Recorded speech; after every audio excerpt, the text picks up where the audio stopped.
Hello and welcome back to another episode of BHS-TV News. I'm your host Jack Brown, alongside my co-host Benji Stern. Today we have coverage on the changes to qualifications for food stamps, an update on impeachment, and details on Canada's plans to store nuclear waste on the shore of Lake Huron. BHS-TV News starts right now.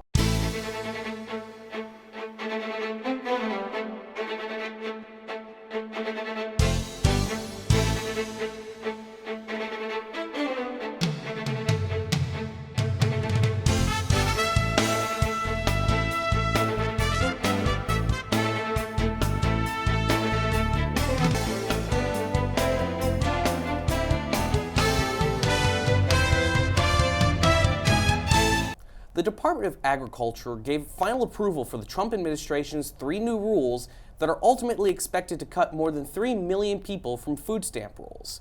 This change is expected to save the federal government $9.3 billion. 36.3 million Americans in 43 states currently rely on SNAP, or the Supplemental Nutrition Assistance Program, to feed themselves. On average, SNAP participants receive $127 a month, or just $1.39 per meal. With the recent changes, a single person who makes more than $16,000 a year and has more than $2,000 in assets will no longer be eligible to receive any food benefits from the USDA. Those who supported the Trump administration's proposal said that those who lose their benefits have been exploiting the program for years.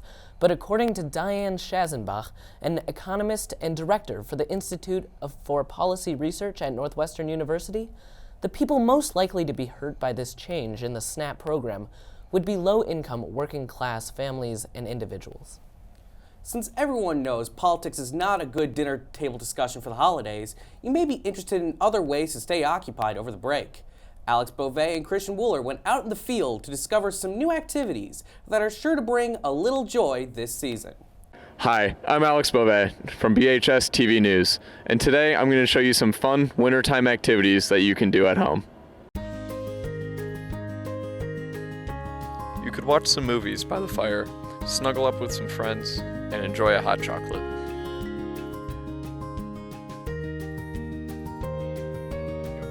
Or just go inside because it's too cold outside anyways. Have a snowball fight with your friends, kind of. You can wrap a gift for a close family member or friend.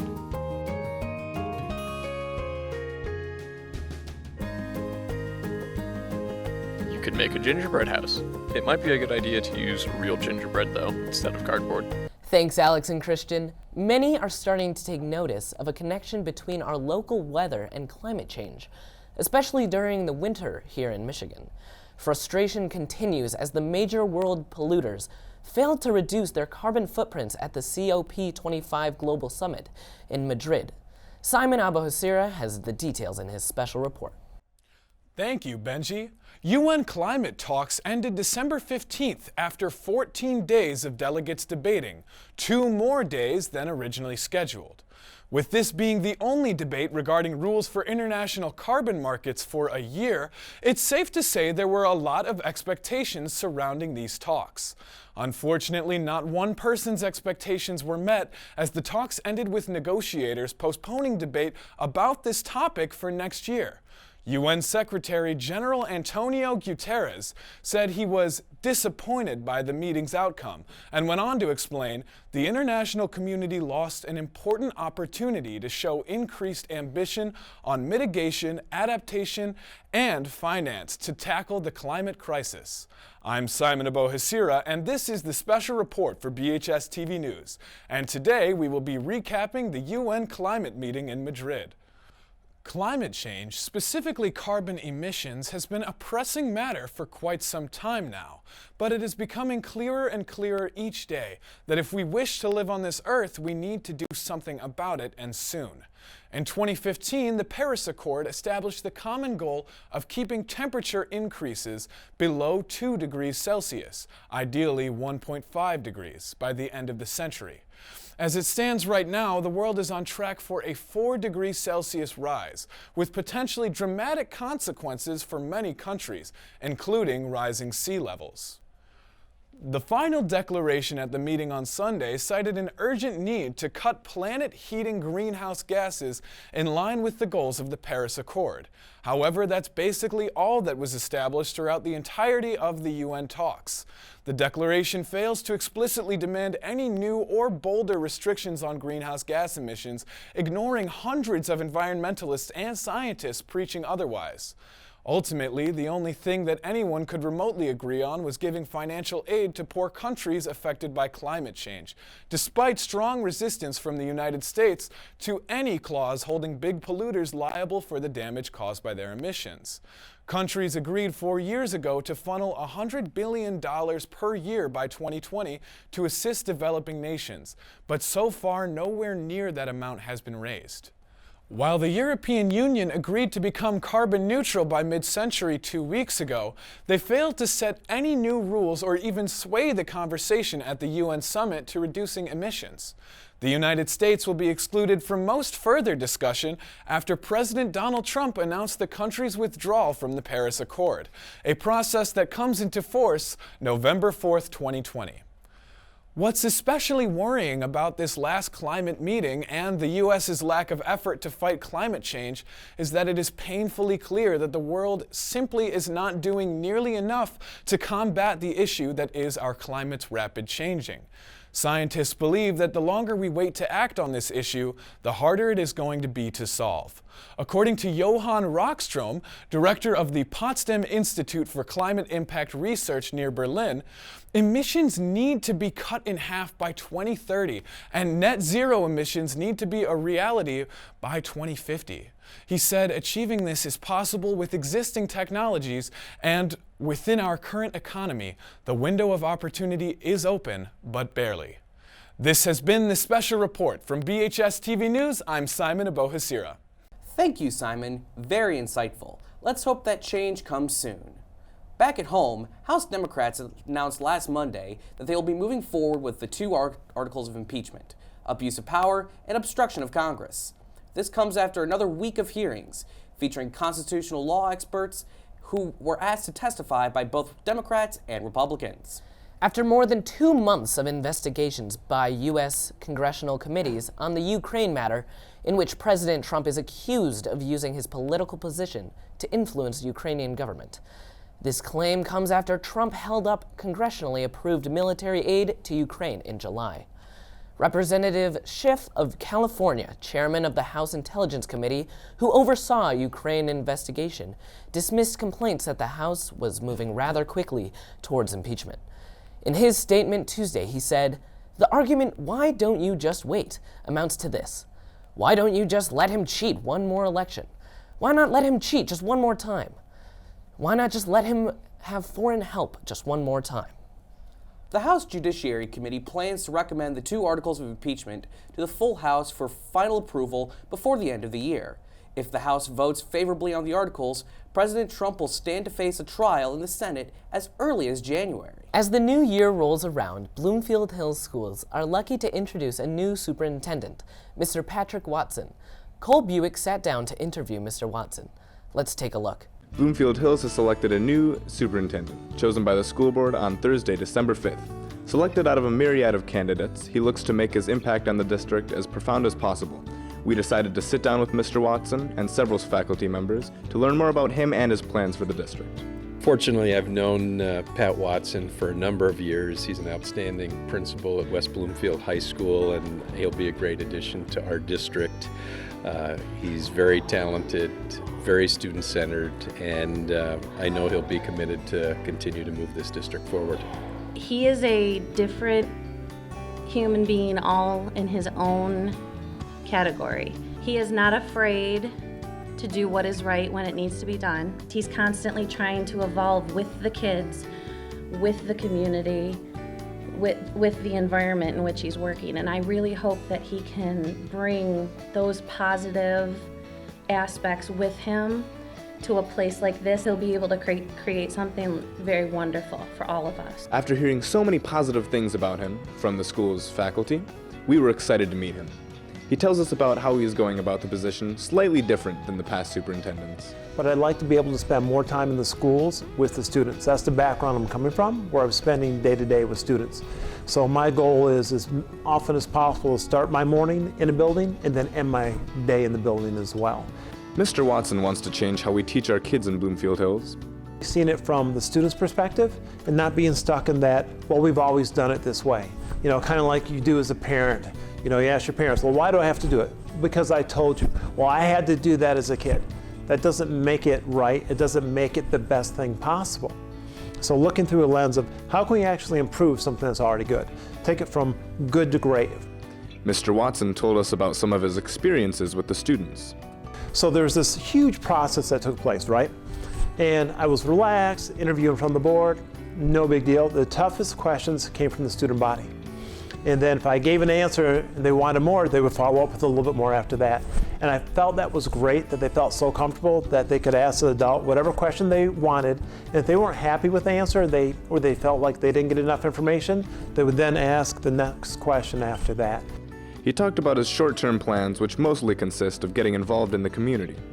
So I have a 90-day plan, and part of that 90-day plan is getting out and listening and learning. You don't know what you don't know. So the big thing for me is to get out, meet with the community members, meet with students, meet with teachers, meet with staff, and really hear what's going on and what people think are the best aspects and attributes of the school district, and then where are the opportunities to maybe do things a little bit differently or grow or make improvements. Every superintendent calls their snow days differently. Mr. Watson has some standards for his. 5 feet. No, really. Right? It all depends on when does it snow, how are the roads, can the buses, so really it's a safety issue. In addition to being super involved with the student body, Mr. Watson is also known for his sense of humor. He told us what animal he could choose for a mascot. I would choose a red panda because that's one of my favorite animals at the zoo. I think it's cuddly, it's adorable, but yet when it's backed in a corner, it can fight. We here at Bloomfield Hills High School are very excited to see what Patrick Watson can bring to our community and to our school. And from us here at BHS-TV News, I'm Cole Bewick. Thanks, Cole. We are sure lucky to have Mr. Watson as our new superintendent. Meanwhile, Canada has announced plans to add a potential nuclear waste site on the shores of Lake Huron. If the Canadian government agrees on this, South Bruce in Ontario, Canada, will become host to a large nuclear repository. The waste would be deposited 1,650 feet underground, and the area would store any used nuclear materials from across the entire nation. Spent nuclear fuel is highly radioactive and is dangerous essentially forever. So the addition of a new waste site is certainly a big decision for Canada.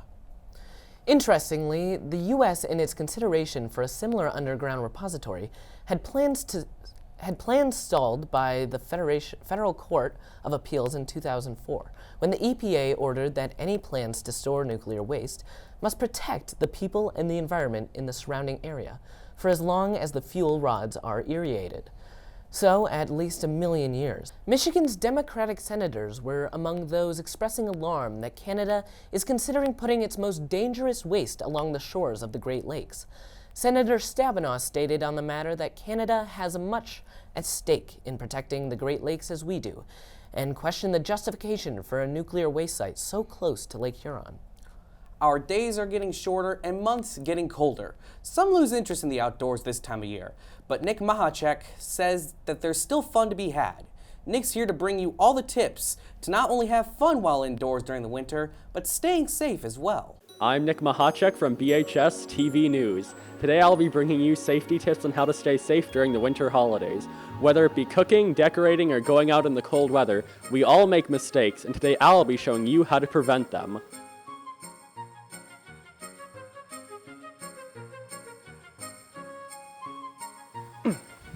Tip number 1, do not touch the fireplace. Hi!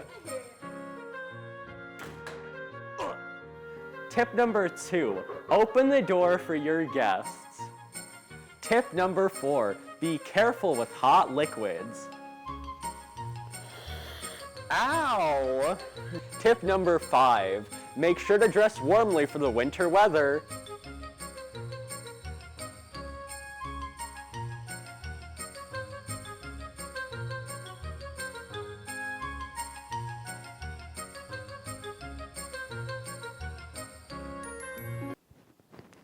tip number 6. I hate this. This is Nick Mahachek from BHS-TV News telling you to stay cool. The holiday season is usually one of giving, and this holiday season is no different, with people all over Bloomfield Hills looking for ways they can give back this year. One of the best ways to give back is to volunteer at Goodwill. For more information on how you can volunteer, email them at contactus@goodwill.org. Again, that is contactus@goodwill.org. Hello guys, today we're going to show you how to drive safe and secure on the roads of Michigan while it's snowing. Most of us have had that split second of losing traction of your car and start sliding around and you don't know what to do. So we're going to show you a few tips about how to avoid or save a car accident. First tip, if your car is sliding to the left, you always have to turn your steering wheel to the right or at the place you want to go. Do the same thing if your car starts sliding on the opposite direction. Third tip, acceleration and braking. Never fully accelerate from the start. Try and accelerate slowly. Never brake while your car is sliding because the car tends to go straight. And when you're not able to control your car, the best thing you can do is steer and tap the braking pedal, or do not touch any of the pedals. And with that, we conclude this month's edition of BHS TV News. If you have any questions or suggestions for us, feel free to send us an email at bhstvnews@bloomfield.org. Tune in for This Week Today for updates and school activities. And be sure to follow us on Twitter at BHSTV News and on Instagram at BHSTV.news. Tune in next time for more news around the world, in your state, and in your classroom. I'm Jack Brown. And I'm Benji Sturt. Thank you for watching.